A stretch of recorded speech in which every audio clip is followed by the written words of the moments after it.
Hi there, this is Jamie from Touchcard, and welcome to the first video on how to design a successful postcard using Canva. So if you don't have this template open on your browser already, then just send us a quick email to support@touchcard.co, and we'll send you over a link to a template that looks just like this one. So before we get started, there's a few important things I want to mention. First off, you'll notice that there are these red guides around the front and the back of the postcard.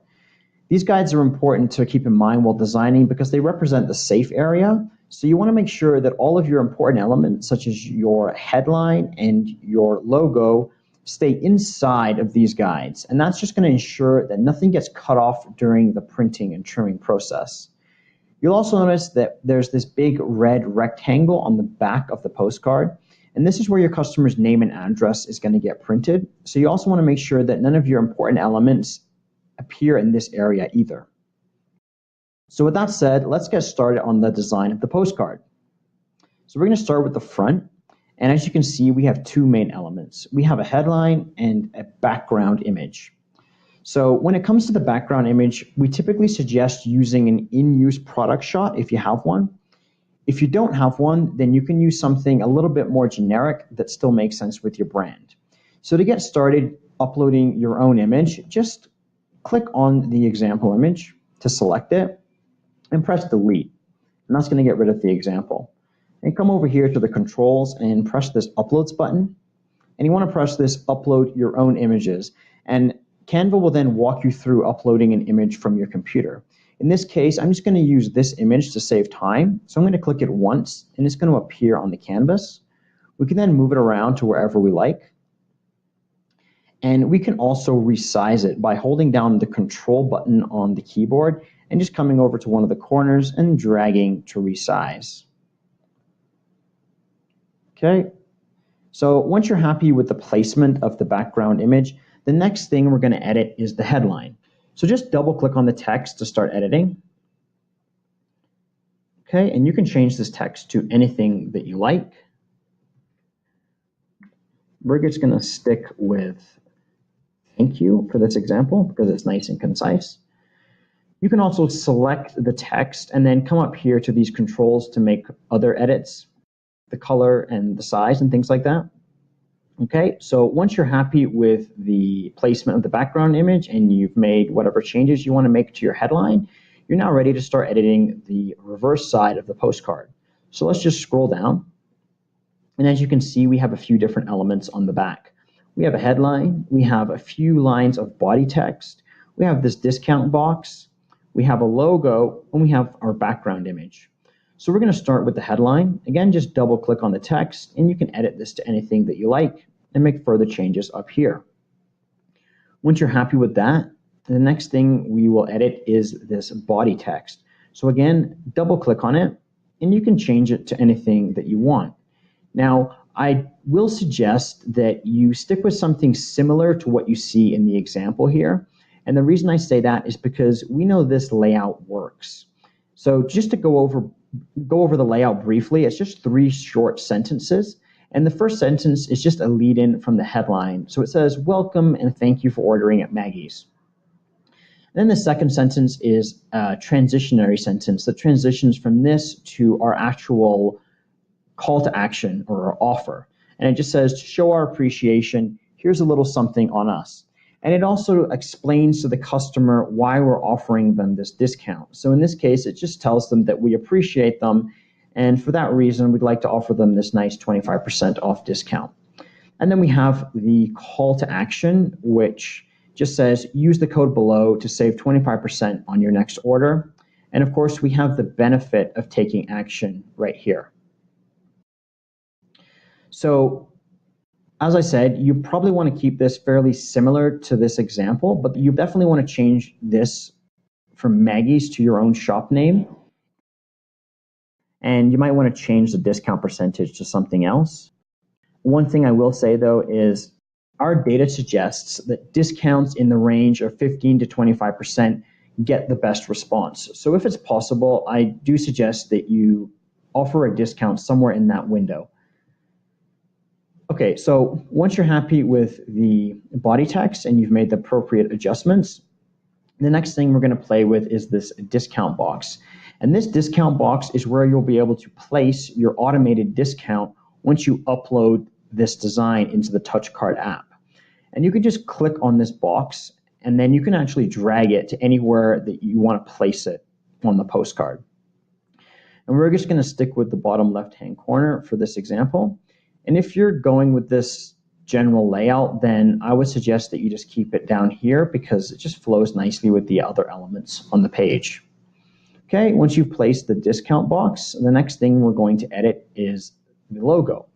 So just come up here, click on the example to select it, and press the delete key. Again, we're going to come over to the controls, press the uploads button, and then press this green upload your own images button, and you'll be able to upload your own logo. But we're just going to use this one. So I'm going to click on it once, and it's here in the canvas. I'm going to move it over here to the top right-hand corner, but you can place it anywhere you like. I'm also going to just resize it slightly by holding down the control key on the keyboard and just dragging it to make it a little bit smaller. Okay, there we go. All right, so once you're done editing the logo, the last thing we need to do is we need to edit the background image. So when I'm creating postcards for our clients, oftentimes I'll use the same image on the back that I use on the front, especially if it's a good product image.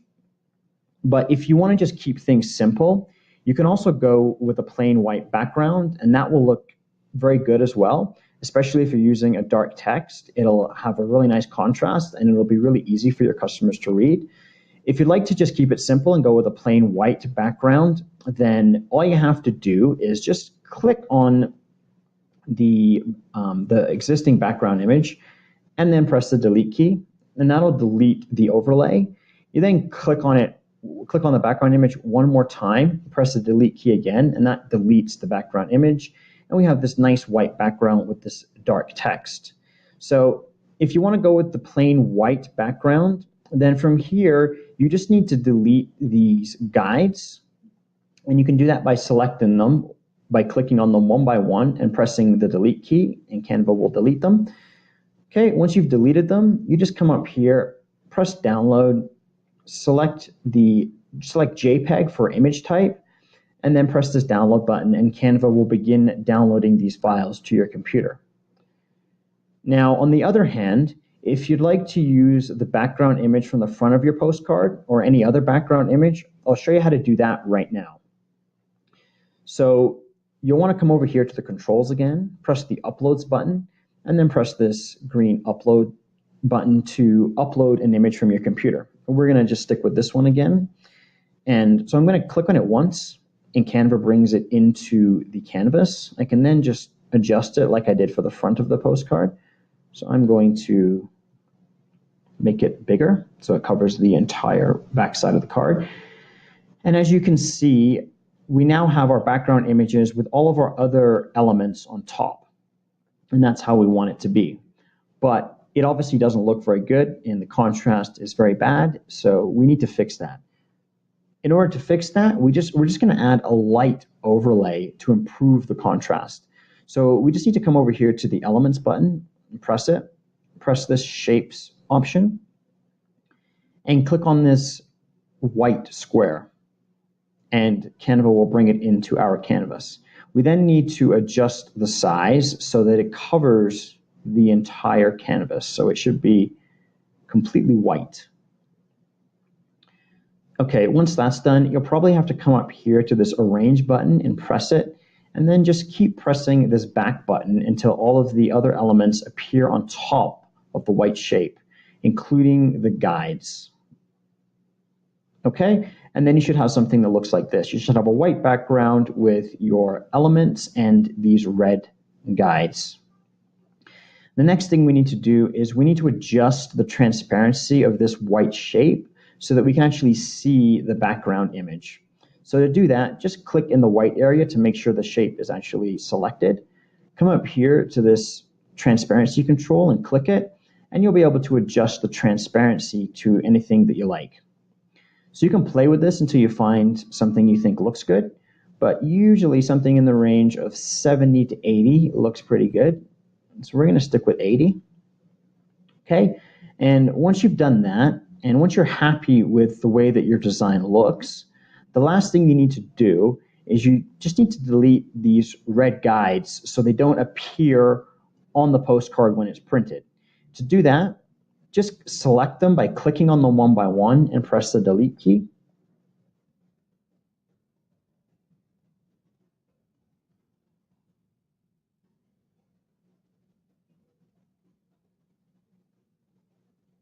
We also want to delete the address box. Okay, and then you should have something that looks similar to this. And now we're just going to download the images. So come up here to the download button. Under file type, we need to select JPEG. Make sure this all pages is selected, and then press download. And Canva will begin downloading the images to your computer.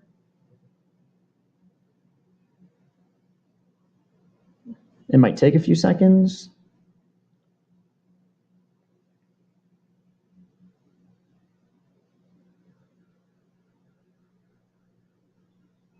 Okay, once it's done, we can just close this.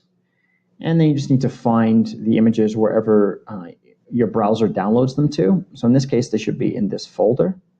Okay. And I'm just going to move them onto the desktop. And as you can see, we have the front and the back side of our postcard, both saved as JPEG images and ready to be uploaded into the Touchcard app. So I hope that this was helpful. If you have any questions or you need further guidance, my email is in the description. Happy designing, and thank you very much for watching this video.